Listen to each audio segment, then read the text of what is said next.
Okay, I usually will start my videos off at the point of step one, the construction. And I've had a couple people ask me about if I ever make videos of the process prior to that, which I don't, but I figured I'd make one that was a general video, and I can put it with all the patterns, and I'll also share it in the group. So the first step, I don't print the whole pattern. You can if you want to, but I like to just follow along with the pattern on my laptop or on my phone, or on a tablet, and I'll only print off the pattern pieces. And I usually will print off the first couple pages of the pattern that will give you the cut list. And I put the cut list in order of what fabric you're cutting it from. So exterior fabric, contrast, lining, so that way you can cut all of your exterior. That's the way I prefer to cut. And then as you go, you can check off each item on this, and you can save that with your pattern pieces. So each time you make it, check it off to make sure that you've cut all the pieces. So when you print the pattern, it's important that you download Adobe Reader, and it's free. And I actually have recently added the link to Adobe Reader to all of my pattern listings. So you'll use that, and when you print, you want to make sure you print at actual size or 100%, so no scaling, and then click the auto rotate and center. No, it's called auto landscape or portrait now, so make sure that's clicked also, and all of your pieces then should be actual size and centered in the middle of the paper. So once you've printed them, I put a 1-inch square on each page, and that is because if you didn't print an actual size, some of the pages might print right size, but some of them that have like large images, Adobe will resize it to fit the paper better. And so you'll want to measure each square and make sure that it's 1-inch square. So that's the first thing you do. And then when you cut out, just cut along the outside of the lines, or you can cut right on the lines. They're not thick enough that it will matter. And I have just a cheaper pair of Fiskars scissors that I use for that, or on straight edges, I'll use my ruler and rotary cutter.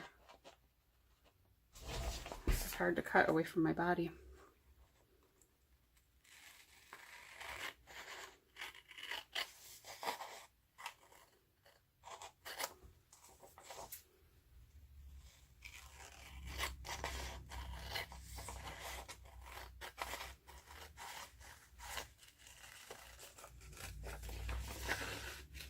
And this is actually, these are the pieces for my next pattern, which will be the Phoebe mini backpack.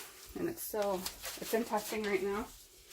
And I have a surprise about that, so it won't be released just yet, but soon. Okay, so I went ahead before the video and I cut out all the other pieces. So what you'll do once everything is cut out, some of the pieces will need to be, oh, and also, let me add this in now. I always create an a box of items that additionally need measured and cut. So I cut this out and I keep it with my pattern pieces.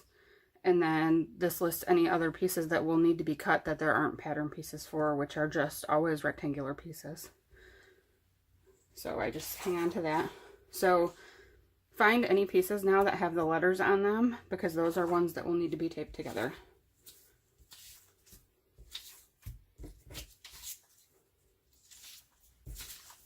Okay.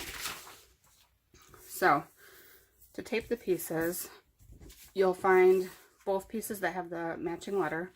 So these have C, and you butt the ends up to each other. No overlapping. And the little shape with the letters on it will match up. What I usually do here, I'll find something to lay on each half of it once I measure it, so, or match them up so that they don't shift. And then if you have pretty washi tape, this is a good time to use it. or how I like to use it. And just tape those together. And then I'll just fold the remainder around the back.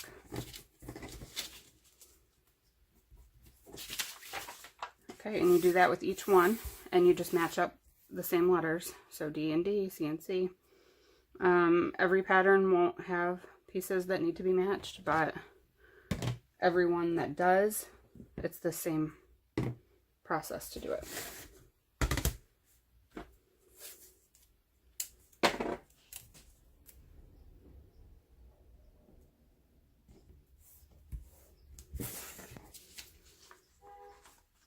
Alright, once you have all of your pieces taped together, which I have a couple more, but I'm not going to film me taping everything, then you will cut out your pattern pieces with the fabric interfacing. I just go down the list. So first I use my exterior fabric and cut out the pieces.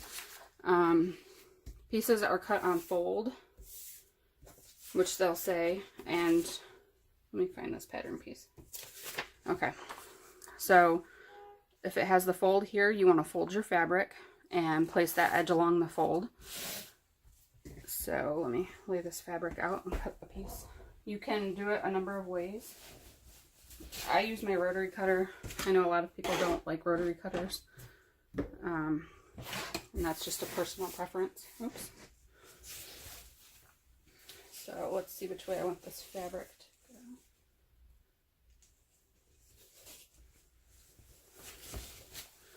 All right. So fold your fabric. It doesn't matter wrong side or right side unless it specifies on the pattern, for my patterns anyway. So on the fold, so there's a number of ways that you can do this now. You can lay it on the fold as such, which you can't see. Okay, you can lay it on the fold. You can pin it in place right through the paper, and then once you pin all the way around, you can cut it. You can trace it with a fabric safe pen or marker.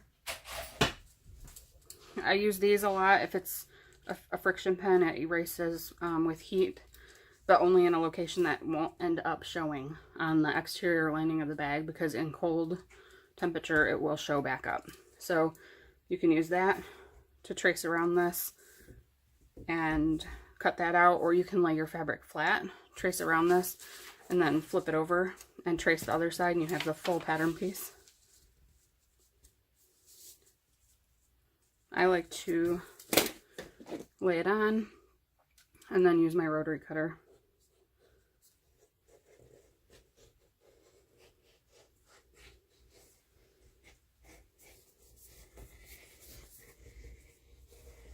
And just carefully cut around the edges. And I do find, this I just printed on paper because I'm out of cardstock, but I do find it helpful to print on cardstock, and it makes it a little thicker and is easier to cut around. Okay, so you just go down the list of each of the items. Exterior fabric, exterior contrast, lining fabric, and then I list the fusible woven and fusible fleece. If you need foam, everything will be the same on the fold if it says fold. If it doesn't cut on the fold, then it won't have a fold mark. Some pieces will say to cut to mirrored. Okay, so what I mean by mirrored is you would cut one out with this side up and then flip it over and cut another out that way. So you have two, it's the same image but mirrored. That's what that means. So go through the cutting list, cut out everything. I will come back and show you how to fuse it. Okay, once you have all of your pieces cut out, which I only cut out the one piece and then cut out the interfacing that goes with it. So first I'll press the fabric. If you can press your fabric before you cut the pieces out, honestly, it's probably the better idea, but I don't unless it's really wrinkly. So press your piece of fabric and then flip it over wrong side up. Also, when we talk about wrong side, right side while we're sewing, if you're new to sewing altogether, the wrong side is the back side. It's not pretty. Right side is the side with the pattern printed on it. Some solids you can't tell, so it wouldn't matter, I suppose. So this is the fusible woven interfacing, and you place that along the wrong side of your fabric, and the glue side is down. So this side is bumpy and this side is smooth. And then you can adhere this with steam. I don't typically put water in my iron. Honestly, my iron doesn't steam that well, and I need to get a new one. So I have a spray bottle though, and I prefer this method whether my iron steams or not. If you spray the fusible woven, because it does actually, I think in the instructions it says to pre-wash it, but it shrinks a little bit. So if you spray it, then it will shrink because it's wet. So then it pre-shrinks, and then you don't have a problem if your bag gets wet later. So I always spray that down just with a spray bottle before I iron. And then just iron over this. I'm honestly not sure how long the instructions say to press the hot iron on it. I just put my iron on the hottest setting. And actually, there are steam presses and heat presses that people use. I have a heat press that I use. So any of that is helpful in making this process go a little faster. But I always fuse it from the wrong side, and then I flip it over just to make sure there aren't any wrinkles, and I go over it from that side as well. All right, and then flip this back over. Lining pieces in this particular pattern, the Phoebe mini backpack, there is only Shape Flex and Fusible Fleece. Fusible Fleece will be adhered to the exterior pieces, and the fusible woven will be on the lining pieces only. So pretty much all the patterns thus far will have fusible woven interfacing on lining pieces, typically also on the exterior pieces, and then another stabilizer or interfacing of some sort over it on the exterior pieces. So on this Phoebe backpack, we are adding fusible fleece over top of the fusible woven on all of the exterior pieces, which if you read in the instructions, let me see.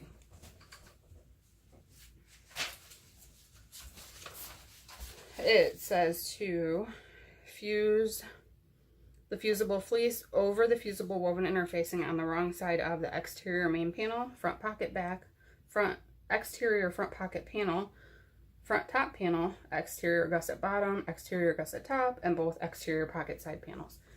So really you should just be able to match up which interfacing pieces you have with which fabric pieces you have, and you'll know what goes where. Just make sure you're putting those on the exterior pieces. So fusible fleece, you do not want to adhere it from the fleece side. This will melt to your iron unless you use some sort of pressing cloth. I just use like cheap cotton fabric as a pressing cloth. You can lay it over top of that and then iron it, or just go from the right side to fuse this. Make sure you follow the instructions. I think actually that fusible fleece says to use a damp cloth. The Pellon Thermolam, I think it says to use a damp cloth over this to press. Again, I just get the fabric wet or use steam, and I feel like that will get you the same result. But make sure, if you are using a different brand of product, make sure that you read the instructions and follow what they say to do. And this you have to hold in place a little longer to fuse. And you want to try not to touch the glue with your iron because it will gunk your iron up.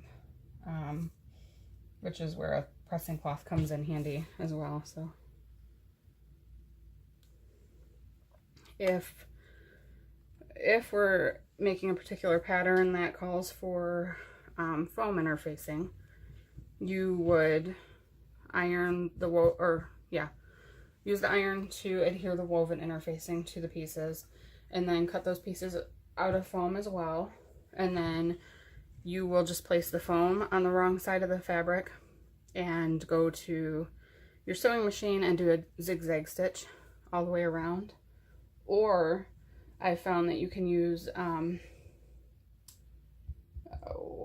Heat and Bond Light. Heat and Bond Ultra is not, you can't sew through it, or it's not recommended to sew through it.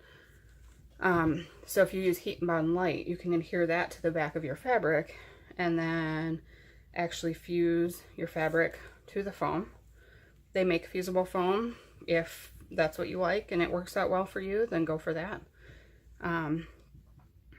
But zigzagging the foam to the fabric is common, and what will be in my instructions, so that if you don't have the fusible foam or the fusible web that you like to add, then that's how that will be adhered. So now you just go through all of your pieces and fuse the interfacing to them, and then we start sewing. So this is just a basic pre-assembly instruction video. It will be general. All of the patterns have the same format as far as pieces and butting the lines together and cutting them out.